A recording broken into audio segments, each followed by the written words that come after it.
Have you ever left someone in charge of something, only to come back and find it broken, with the person swearing they never touched it? Did you believe them? Have you ever been the victim who was accused of an action you can swear in your life that you never did, yet blamed for it because all the evidence says otherwise? Well, something like that happened back in April of 1979, only it involved a large passenger jet and there were 89 people's lives at stake. Welcome back to AirScareStories. Today we'll be looking at the TWA Flight 841 incident.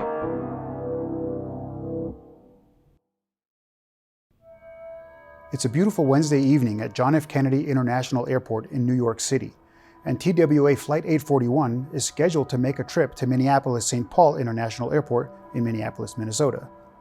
Captain Harvey Glenn Gibson is 44 years old with over 15,710 flight hours under his belt. First Officer Kennedy is 40 years of age with 10,336 flight hours to his name. Flight Engineer Banks was the youngest of the crew, age 37, with 4,180 hours to his credit. Together they make up a very capable crew, well fit to fly the 13-year-old Boeing 727, which on this day had 82 passengers and 7 crew members on board. After being delayed at JFK for about 45 minutes due to traffic congestion at the airport, TWA Flight 841 finally lifts off the runway at about 8:25 p.m. By 8:54 p.m., Flight 841 has already reached a cruising altitude of 35,000 feet and continues there for a while. The pilots are experiencing headwinds of up to 100 knots at this point, which is slowing them down significantly. So they get in touch with Toronto Center, asking if any pilots have experienced similarly strong winds at 39,000 feet. The response is negative, so they ask permission to climb up to 39,000 feet to avoid the strong headwinds. By 9:38 p.m., they reach that altitude, and for the next 540 miles, the flight's pretty normal with nothing out of the ordinary happening. By this point, the plane is cruising near the city of Saginaw in Michigan, and the autopilot is still set to altitude hold mode, which unsurprisingly is supposed to hold the plane at a set altitude. About 9 minutes later, as the captain was sorting through the maps and charts in his flight bag, he's interrupted by a weird buzzing sensation, which quickly escalated to a light buffeting. When he looks up at his flight instruments, he's horrified at what he sees. Even though the autopilot has the control wheel turned to the left, the plane has all of a sudden begun an unexplained and uncommanded steep roll to the right. He immediately disconnects the autopilot and applies full left aileron and left rudder control in an attempt to bring the plane back to a wings level attitude, but even that didn't work. At this point, the captain can see that they're about to roll over, so he sets the throttles to idle and warns the crew, saying something like, "We're going over."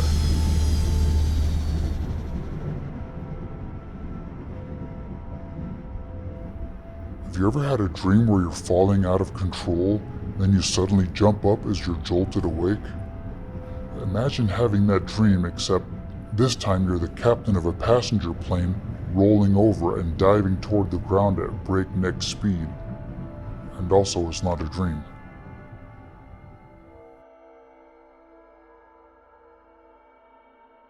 The plane dove almost 34,000 feet in just 63 seconds, rolling through 360 degrees twice and exceeding the Mach limit for the plane's airframe.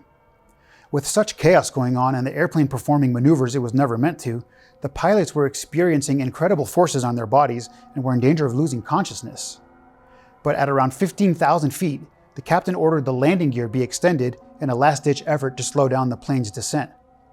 When the first officer moved the landing gear lever to the extended position, they heard a loud bang, similar to an explosion. But soon the airspeed began to slow, and the captain was finally able to roll the plane to a wings level attitude and stop the descent, just 5,000 feet above the ground.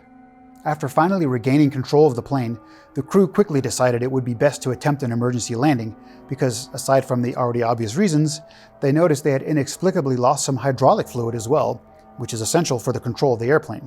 After declaring an emergency over the radio, air traffic control directed them to the nearby Detroit Metropolitan Airport in Michigan. The cockpit crew then performed their emergency checklist procedures and informed the cabin crew to prepare the passengers for an emergency landing. You can imagine the atmosphere back there. After the plane had already completely rolled over twice and dropped 34,000 feet in 1 minute, I'm sure some people had already said their final prayers and were surprised they were still alive. To then hear that they'd have to prepare for an emergency landing would have probably just taken the horror to a whole new level.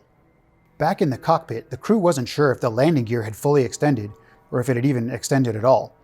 So they decided that they should make a low pass over the airport to have the controllers in the tower do a visual inspection with their binoculars to determine the status of the landing gear.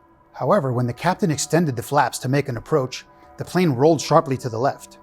So he called for the flaps to be retracted and decided that they'd have to make the approach and landing without flaps.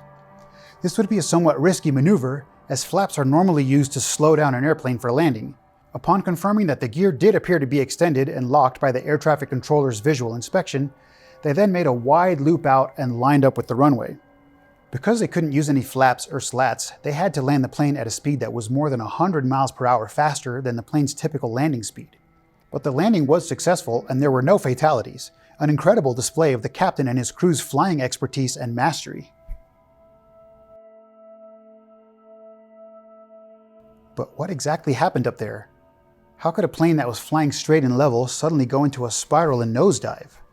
Well, the account you just heard me narrate was that of the two pilots on board. The National Transportation Safety Board, or NTSB, however, wasn't convinced that that was the full story. They felt there had to be more at play here. Also, the pilots' accounts merely described what had happened, but it didn't explain why, so the NTSB launched a full investigation. Early on, the NTSB was puzzled as to what the probable cause of this incident was. In reviewing the damage to the plane, the investigators realized that leading edge slat number 7 was completely missing from the right wing. Slats are parts that extend from the leading edge of the wing and allow the plane to generate more lift at lower speeds, just like the flaps do on the trailing edge. In fact, the flaps and slats are operated together through the same control. When the flaps are extended, the slats automatically extend too. Boeing was called on to inspect the slat assembly to determine if it had failed and what may have caused the damage and separation of slat number 7. They concluded that the slats must have been extended while the aircraft was flying at cruising speed. Given that the slats aren't designed to extend at that speed, the investigators found this troubling.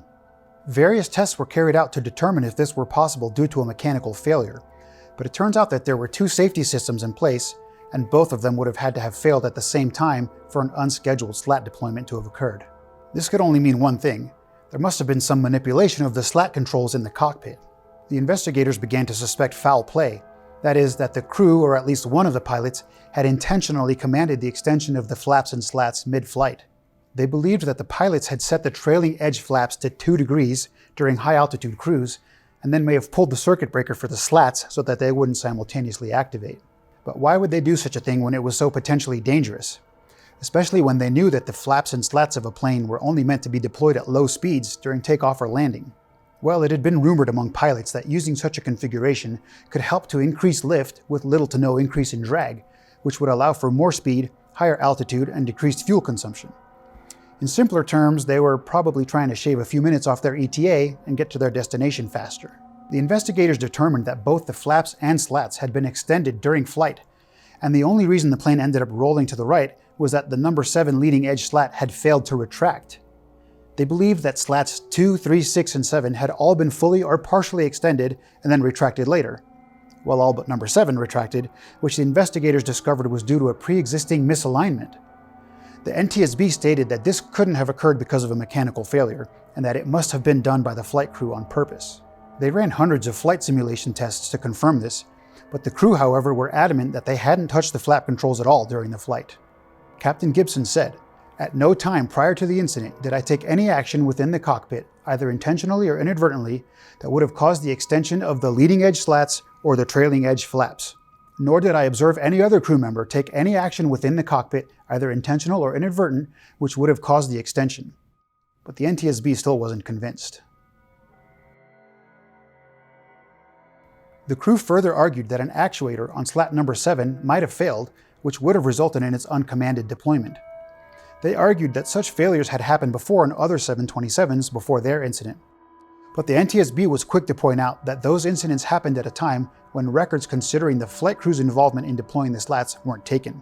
Hence, they couldn't be used as a defense.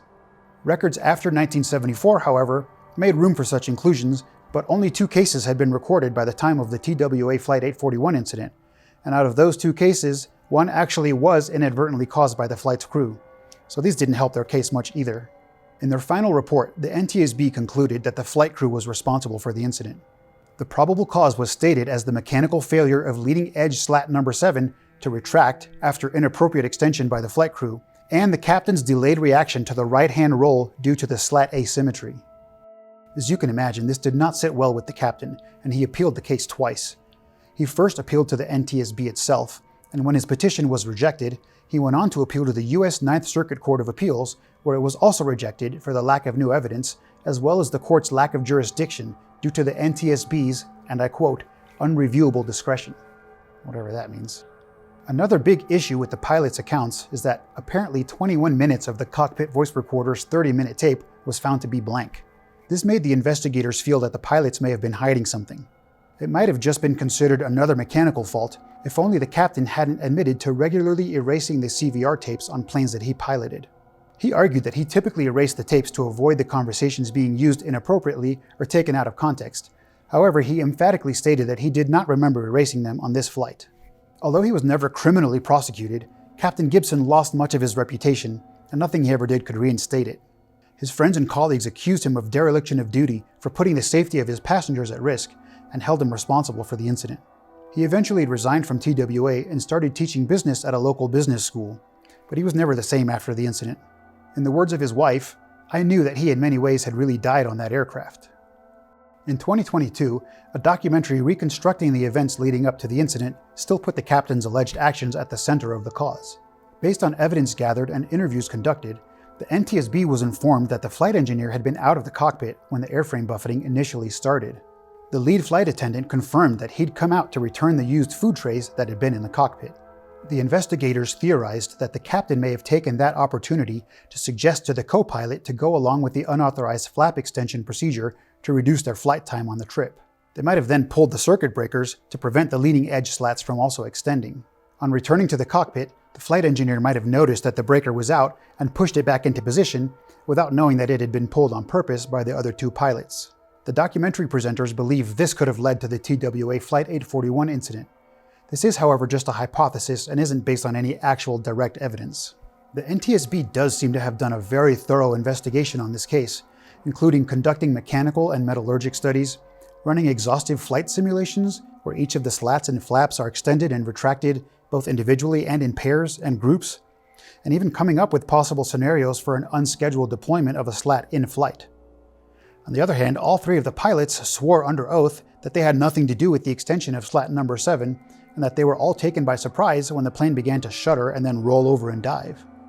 But then again, you have the impossibility of the slat deploying on its own unless hydraulic pressure had been lost, which didn't happen since they were able to use the hydraulic system to extend the landing gear. And the fact that the cockpit voice recorder had seemingly been erased. So what do you think happened? Did the pilots try an unauthorized maneuver at cruising altitude to try and shave a few minutes off their flight time and then conspire to lie about it under oath during the investigation? Or did they get railroaded by the NTSB as scapegoats because they couldn't find enough conclusive evidence of a mechanical issue? Or was it something else? Let me know what you think in the comments section. If you like this video and want to help me so I don't have to keep wearing this one same shirt in every single episode, please consider supporting me on Patreon, link in the description. If you want to hear more stories of aviation incidents and accidents, why not hit the like and subscribe buttons? It's free for the next 10 minutes. Is there an aviation story you'd like me to cover? Leave it in the comments section below. Thanks so much for watching, and I'll see you on the next AirScareStories.